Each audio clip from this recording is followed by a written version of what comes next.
The bridges I burned illuminated my pathway. I walked out of my first full-time job, and if I'm honest, even to this day, I don't regret it. I was working in a fruit packing shed and I got promoted to a position of a supervisor. And my HR manager at the time started to call me in early every day, like 6 a.m. early, and started to have me doing the sort of tasks that needed to get done so that we were ahead for the day, but that frankly should have been done the previous day. And at the start, it kind of felt like recognition, like my hard work and dedication had been seen, and so I was being given this responsibility of more responsibility. It felt like, we know you're so reliable, we can count on you. But it didn't take me long to put two and two together and realize that I was being called in early every morning because the day before she couldn't organize herself to figure out what work needed to get done so that we were ahead of the game for the next day.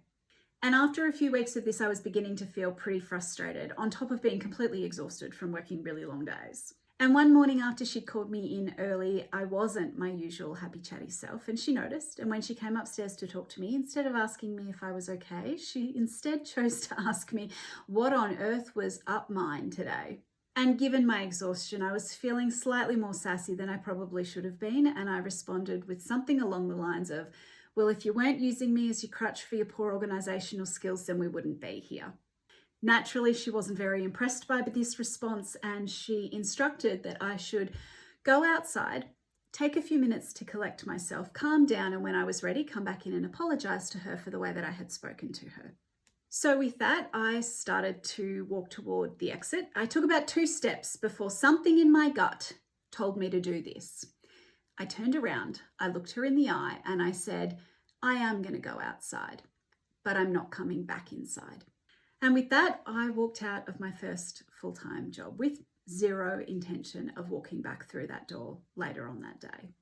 I did indeed go and sit in my car, and I cried. I was so disappointed. I felt like I'd completely screwed up my first full-time job. And then something washed over me. No one was coming to save me.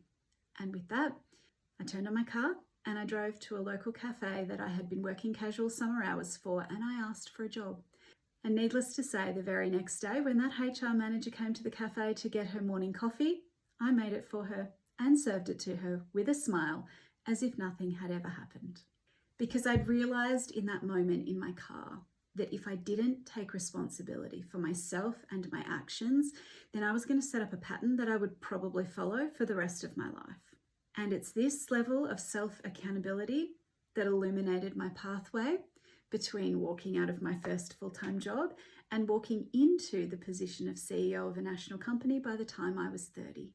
I don't regret my choice that day.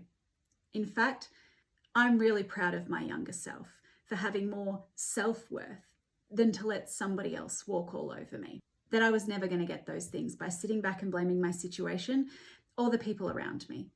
But that's not to say that I wouldn't handle the same situation differently these days. I try not to burn too many bridges now.